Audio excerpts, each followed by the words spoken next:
It's midnight and you're tuning into Nightline with me, Nurin Razmyn. The top stories. Over 5 million students begin wearing Jaloang Badges on school uniforms. And Pope Francis, leader of the Roman Catholic Church, dies.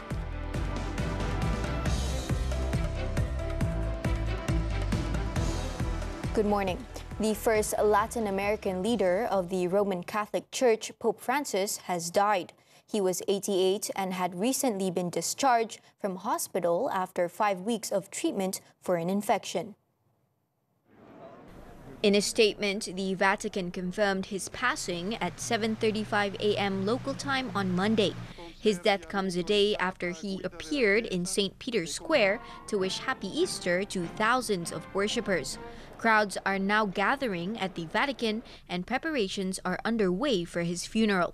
The College of Cardinals will also soon begin the process of selecting a new pope. Born Jorge Mario Bergoglio in Argentina, he became the first Latin American and Jesuit pope in 2013.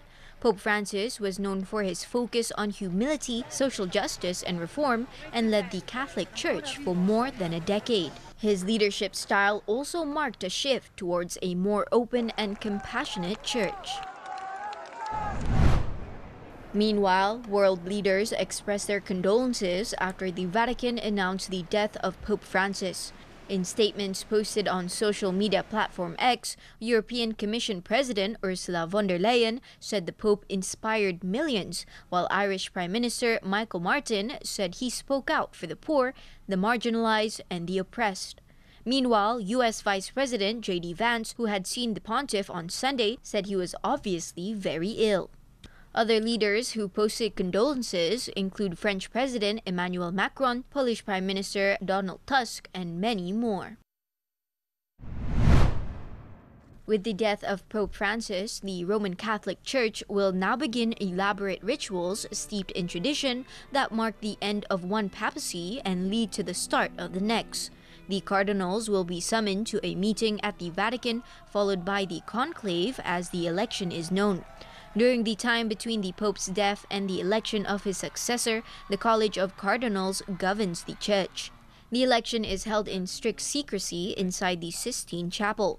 Individual cardinals vote for their preferred candidate until a winner is determined, a process which can take several days. In previous centuries, voting has gone on for weeks or even months. The only clue about how the election is proceeding is the smoke that emerges twice a day from burning the cardinals' ballot papers. Black signals failure, and the traditional white smoke means the new pope has been chosen. Now back home, Datuk Seri Anwar Ibrahim extended his condolences to Catholics around the world, particularly the Catholic community in Malaysia, on the passing of Pope Francis on Monday. The Prime Minister described Pope Francis as not only the first Latin American and Global South leader of the Roman Catholic Church, but also a moral voice who championed compassion, humility, and justice in a turbulent world. In a Facebook post, Anwar recalled the honor of meeting Pope Francis during an earlier visit to the Vatican, adding that the Pope's commitment to interfaith understanding, environmental stewardship, and the dignity of the marginalized resonated far beyond the Catholic Church and earned the respect of many, including within the Muslim world. Pope Francis also spoke with moral clarity on the immense suffering in Gaza, reminding the world to extend the same compassion to all victims of violence wherever they may be.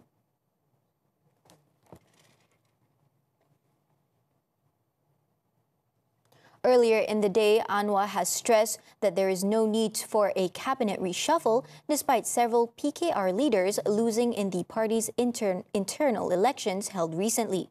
The Prime Minister stated that their positions in the cabinet are determined by individual performance, not by the outcome of the party elections. Ini perbezaan parti dijalankan dengan baik. Ada apa-apa masalah muskil boleh dibangkit dalam mesyuarat khas hari Rabu. Tapi ini soal parti, soal tak ada timbul soal kerajaan negeri atau keadaan persekutuan, berjalan seperti biasa. Okey. Dan saya lihat dari segi prestasi masing-masing dan bukan dari segi percaturan politik. Anwar, who is also the PKR president, said this to reporters after attending the Hari Raya celebration at the Higher Education Ministry in Putrajaya on Monday. The results of the party polls at the branch level for the 2025 to 2028 term saw a significant number of prominent PKR divisional leaders ousted. This includes Setiawangsa Branch Chief and Natural Resources and Environmental Sustainability Minister Razmyn Ahmad, who lost to his challenger Dato' Aflin Shauki. Deputy Youth and Sports Minister Adam Adli Abdul Halim also failed in his bid to secure the Hang Tuah Jaya Deputy Branch Chief post. Also sharing the same fate were Deputy National Unity Minister K. Saraswati and Deputy Energy, Transition and Water Transformation Minister Akmal Nasrullah Muhammad Nasir. Starting on Monday, a total of 5.3 million primary and secondary school students under the Education Ministry began wearing the Jaloang Badge on their uniforms, provided free of charge. Education Minister Fadlina Siddiq urged institutions not under the MOE's purview to follow suit and adopt the initiative in an effort to foster a spirit of patriotism. According to Fadlina, the initiative is being rolled out in stages involving government schools, government-aided schools, matriculation colleges and teacher education institutes throughout Malaysia. Yang bukan ada KPM ni kita galakkan untuk pakai bersama-sama dengan kita untuk memastikan bahawa inisiatif ini juga sampai kepada mereka dan ia juga didukung oleh semua pihak. The minister said this after the symbolic Jaloang Badge wearing ceremony at Sekolah Menengah Kebangsaan Datuk Haji Ahmad Badawi in Kepala Batas, Pulau Pinang on Monday. Fadlina reminded teachers to guide students on the proper protocol and etiquette for wearing the Jaloang Badge correctly. Saya suka untuk pemakaian Jaloang ni sebab boleh meningkatkan kebanggaan terhadap Jaloang. Saya mengajak semua rakan-rakan untuk sentiasa memakai jalur gemilang untuk memupuk dan meningkatkan semangat patriotisme dalam diri kita. Meanwhile, on Monday, more than 580,000 primary and secondary school students in Johor received 2 Jaloang badges each. The initiative is part of efforts to instill the spirit of patriotism among the younger generation in line with the role of educational institutions to nurture national values. State Education and Information Committee Chairman Aznan Tamin urged all schools and parents to monitor students to ensure that the badges are worn with care and respect. Dan saya harap pemakaian ini dapat teruskan dan saya juga menggalakkan supaya semua sekolah membuat pemantauan kepada pemakaian rencana jalur gemilang ini. He said this after officiating the state-level launch of the Jaloang Badge initiative at Sekolah Kebangsaan Bandar Penawa 2, Kota Tinggi. 3 bills related to witness protection, legal aid and cross-border insolvency will be tabled at the Dewan Rakyat sitting this June. Minister in the Prime Minister's Department for Law and Institutional Reform, Datuk Seri Azalina Othman Said, said priority will be given to the legal aid and witness protection bills to ensure cases are resolved promptly. Perlindungan saksi ni isu kita yang paling besar tu. Kalau dia mendapat perlindungan saksi punya kes, dia tak boleh disimpan lama-lama. Kes tu mesti diselesaikan secepat mungkin.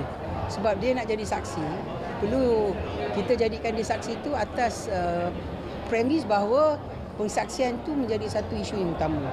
Azalina added that the tabling of the cross-border insolvency bill is in line with efforts to strengthen legal cooperation at the regional level. She also said her ministry has held discussions with several law ministers from ASEAN countries who have responded positively. Among the matters discussed were related to the assets of companies involved in bankruptcy cases to ensure they are not left unattended and can be resolved between debtors and creditors. On another matter, Azalina said only 164 out of more than 3,000 outdated laws have yet to be reviewed. This is because the ongoing reform efforts are primarily focused on criminal and contract legislation. The Home Ministry has proposed incentivizing the use of My Digital ID for traffic summon payments as part of a broader government effort to digitize identity verification processes. Its Minister, Datuk Seri Saifuddin Nasution Ismail, said although the use of My Digital ID is not yet mandatory, it forms part of the country's digital transformation policy. Saifuddin said once implemented, all transactions involving the Traffic Investigation and Enforcement Department will prioritize users registered with My Digital ID. Kalau pegangan biasa tu 50%, apa yang hadir dengan digital ID, dia daftar dulu, kita bagi dia lagi, katalah 50 apa. Beliau ada yang jadi dia kita ke depan. Lepas tu semua urusan dengan kuih, saman dan sebagainya. He added that the government has agreed to amend the National Registration Act to allow for the comprehensive use of My Digital ID. This move by the Home Ministry is expected to boost the application's use in the future. In other news, the Kuala Lumpur Tower concession takeover does not favor any particular vested party. Communications Minister Datuk Fahmi Fadzil on Monday said the eviction notice issued by the Federal Lands Commissioner is not a form of oppression, but instead a move grounded in law. Menara Kuala Lumpur itu adalah hak milik penuh kerajaan. Dan Pesuruhjaya Tanah Persekutuan dan PTG akan mengambil apa-apa tindakan berlandaskan undang-undang. Fahmi was commenting on the government's move through his ministry to temporarily close KL Tower. It was reported that the management and maintenance of KL Tower had been taken over by LSH Service Master Sendirian Berhad effective April 1st. As such, the continued occupation of the KL Tower site by Menara Kuala Lumpur Sendirian Berhad after March 31st is deemed unlawful.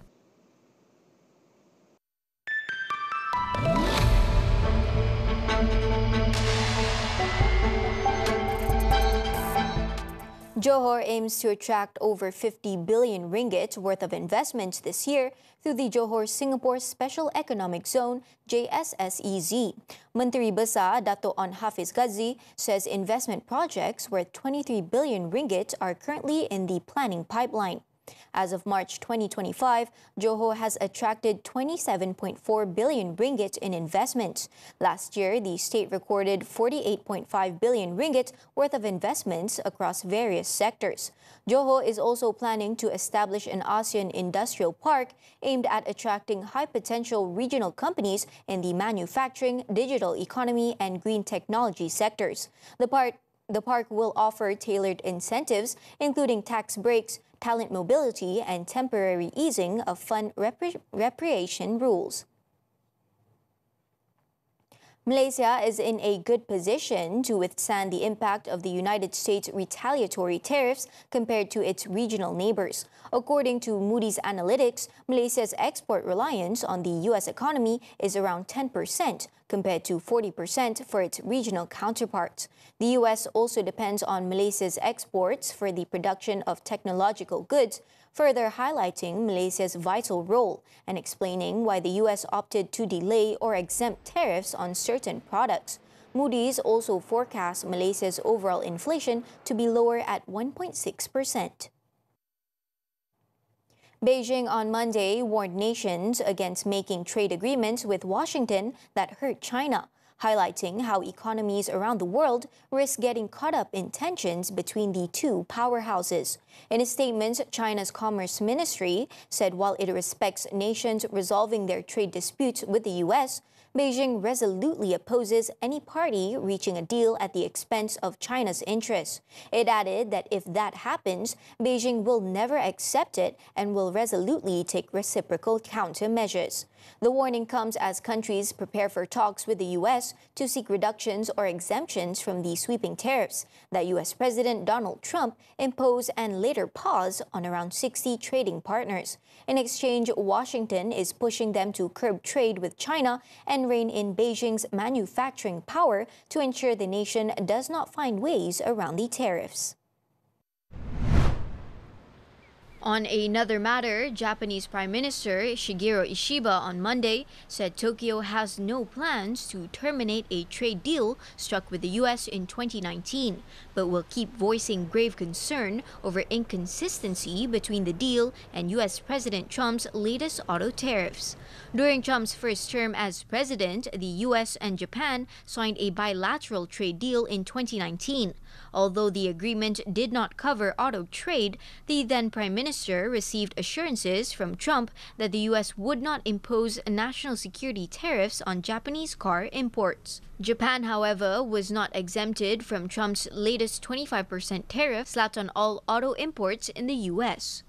Japan's top trade negotiator, Ryosei Akazawa, has been in Washington since last week to kick off bilateral trade talks, which will likely include discussions on non-tariff barriers and exchange rates.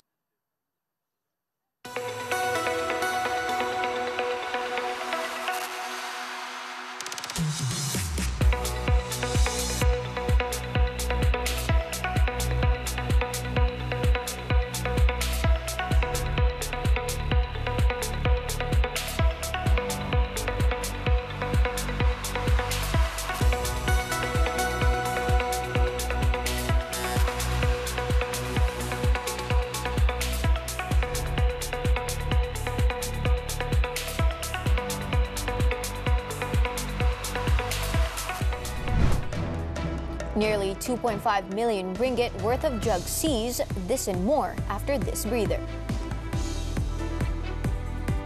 Kita nak pop, pop, pop, meriah satu kampung pop, pop, pop. Kita kasih Rio sampai besok. Kasih pop, pop, raya pop, pop, pop. Kalau kita sama-sama, tak ada siapa berani hadap kita.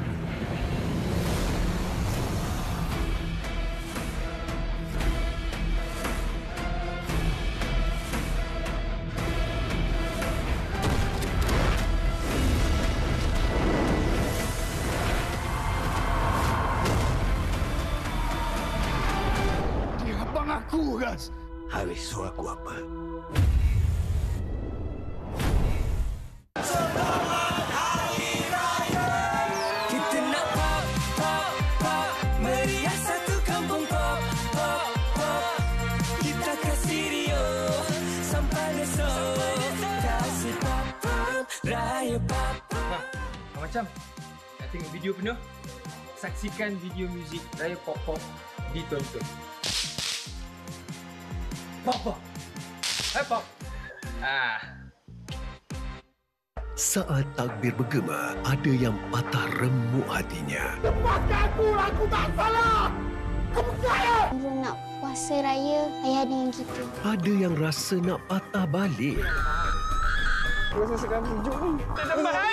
Dan ada yang tak nak patah hati lagi. Aku dah jatuh cinta dengan awet ni. Kau plan nak pusing satu taman ni nak cari awet tu tak? Indahkan memori Syawal di Cereka Ahad TV3 dan stream juga melalui tonton. Aku tengah cek girl baru ni dan aku tahu siapa. Siapa? Aunty rasa kalau aunty pujuk mak nak tak? Dokumen tak guna tu. Aku dah bakar. Kenapa mak buat macam tu? Berapa ni bang? 5,000. 5,000? Repeat apa ni Akil? Aku nak pakai lah isi tu. Aku pun nak hidup macam orang lain juga. Jadi kau nak lari daripada aku tak? Okey! Dari rahim yang sama, Isnin hingga Khamis, 10 malam. Di Samarinda TV3 dan stream sekarang melalui tonton. You don't know how much I love you. Dia tak boleh macam ni dia. Perempuan tu sekarang rampas lelaki yang patut kahwin dengan aku. Takkan lupa apa yang kau buat dekat aku, Aizy. Urusan apa yang penting sangat? Urusan dengan perempuan lain. Bila masa dia dah ada isteri lain, kenapa dia nak nikah dengan aku? Calon isteri buat suami, Isnin hingga Jumaat 7 malam di Akasia TV3. Setiap pukulan adalah penentuan. 천재의 등장은 세상을 바꾸죠. Sejauh mana dia berlari, realiti tetap menanti. 왜 숨어 살았는지! 위험한 권투 때문에 죽었어요! Mampukah kemenangan terakhir membebaskannya? 무슨 말들이 아니야. 할 수 있는 걸 쏟아놓고 가야. My Lovely Boxer, Rabu hingga Jumaat 11 malam. Syoknya berke-drama di Camsarang TV3 dan stream sekarang melalui Tonton. Thanks for staying with us. Former Goldman Sachs banker Roger Ng Chonghua will testify as a defense witness in former Prime Minister Datuk Seri Najib Razak's One Malaysia Development Berhad 1MDB corruption trial on May 5th. Najib's lead counsel, Tan Sri Muhammad Shafi Abdullah, said Ng's testimony could prove crucial in unravelling the truth behind the scandal.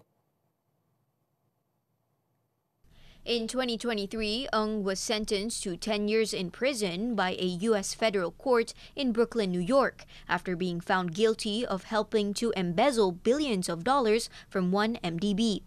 According to Shafi, the defense team will first interview Ng, provided he is willing to cooperate.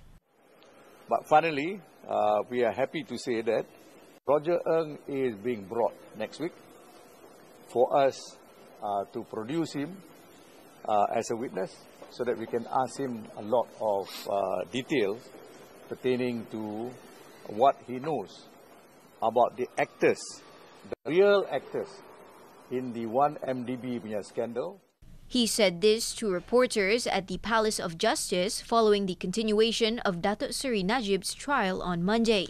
Najib currently faces 4 charges of abusing his position to obtain 2.3 billion ringgit in bribes from 1MDB, along with 21 charges of money laundering. Ng is currently in the custody of Malaysian authorities after a U.S. federal court ordered his handover to assist in the investigation into the 1MDB scandal. He is required to return to the U.S. to serve his sentence once the investigations conclude.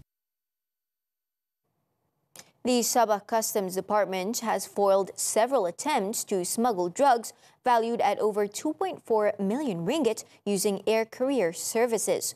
More than 85 kilograms of drugs were seized in 3 separate raids in Kota Kinabalu between January 3rd and March 28th this year. Acting Sabah Customs Assistant Director General Saidin Jalaluddin said in the latest raid late last month, 4 unmarked packages believed to contain over 70 kilograms of shabu were found at Mas Cargo, Kota Kinabalu. An earlier operation held between January 31st and February 28th saw the seizure of 4 packages containing 15 kilograms of ganja at the same premises. In another raid on March 1st, Customs seized a package that contained 434 grams of ketamine at Post Aviation Kota Kinabalu. Saidin said all 3 cases involved the use of air courier services to smuggle drugs to avoid detection from authorities. Barang-barang ini datang daripada Semenanjung dan datang menggunakan penerbangan flight, dan dia dideklar atas tidak ada memang kosong, tidak ada nama barang apa semua dan tidak ada alamat penerima. It is believed that the state is being used as a transit point before the drugs are distributed to other countries. All cases are being investigated under the Dangerous Drugs Act. In Terengganu, an Indonesian man died while 2 others were injured in an accident at the East Coast Expressway 2 on Monday. In the 7 a.m. incident, 40-year-old Is Junaidi died at the scene after sustaining severe head injuries. According to Kamaman Police Chief Superintendent Muhammad Razi Rosli, all 3 victims were in a car traveling from Kuantan Pahang to the Paka Industrial Zone in Dungung. The deceased, who was driving, lost control of the vehicle before it slammed into a road divider.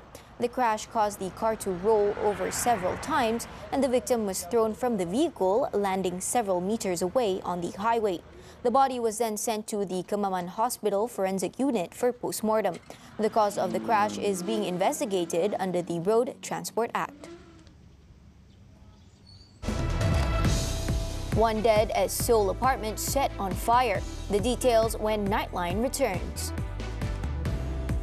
Kita nak pop, pop, pop, meriah satu kampung pop, pop, pop. Kita kasih Rio sampai besok. Kasih pop, pop, raya pop, pop, pop. Kalau kita sama-sama, tak ada siapa berani hadap kita.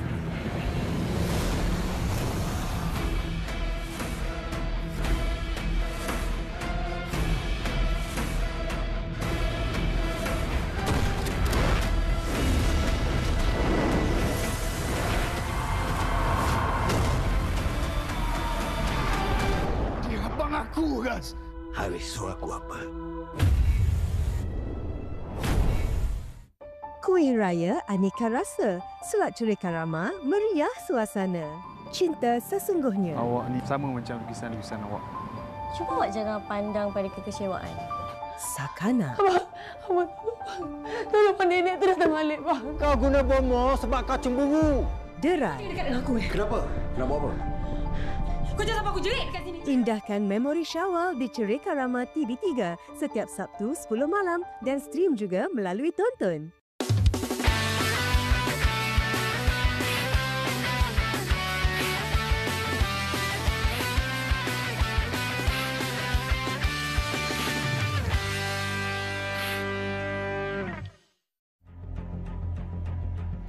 Dia mendapat ajaran ini ketika dia berada di dalam penjara di Singapura. Tok Guru ini memperjelaskan bahawa mereka ni tak ada masalah pun untuk berpelukan di antara lelaki dan perempuan. Tertuduh menganggap dirinya sudah mencapai darjat tinggi sehingga tidak lagi perlu beribadat. Siapa Tok Guru ni? Takkan sampai level Tuhan sampai boleh cabut nyawa orang. On to the foreign front. South Korean police are in search of a man who appeared to have set fire to an apartment building in Seoul, killing one person and injuring 11 others. The fire was reported at 8:17 a.m. local time on Monday in a 21-story apartment building in southern Seoul. The fire, however, was extinguished in a little over an hour. One man was found dead with burns, while two residents, women in their 70s and 80s, were seriously injured when they fell from the fourth floor. The others who were injured reported breathing difficulties and other issues from inhaling smoke. Meanwhile, police said they were looking for a man in his 60s who witnesses said started the fire with what looked like a pesticide sprayer filled with a flammable liquid. Also in South Korea, former President Yoon Suk-yeol attended the second hearing of his insurrection trial on Monday in what marked the first time he was photographed in the defendant's seat. As the hearing began, the judge announced the court's decision to allow the press for the first time to photograph and film the opening of the session. Opposed to his first trial session, Yoon remained mostly silent during the cross-examination.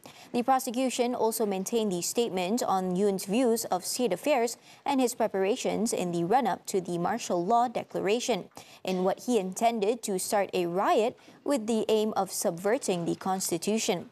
For charges of insurrection, Yoon could be sentenced to life in prison or the maximum penalty, the death sentence.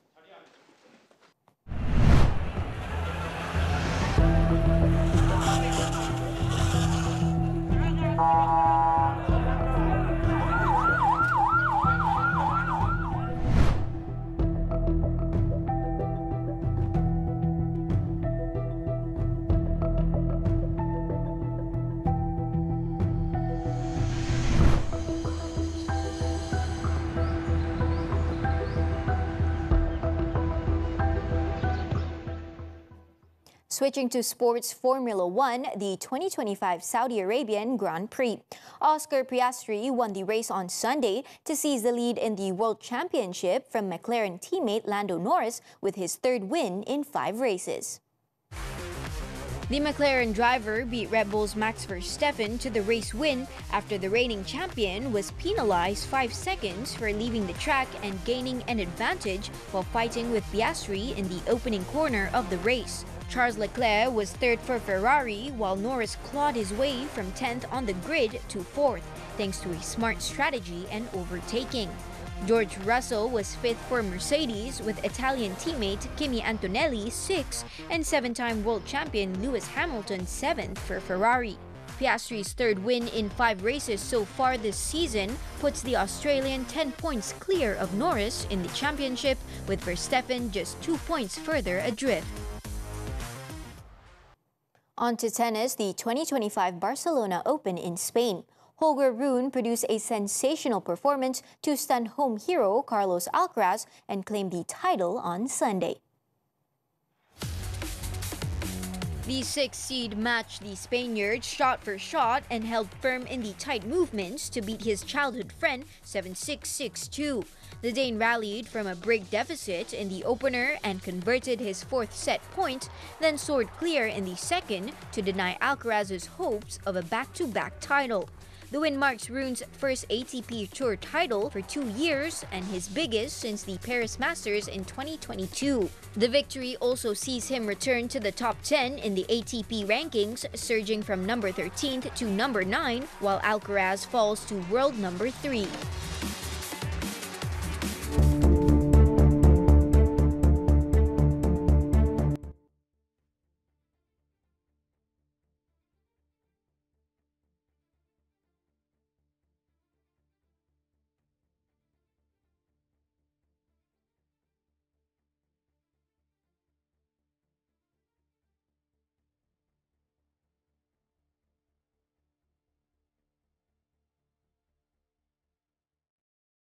And that concludes Nightline this time around. Before we leave, let's take a look as millions of students nationwide wearing the Jaloang Badge to foster patriotism. With that, I'm Nurin Razmyn. Thank you for watching and stay safe.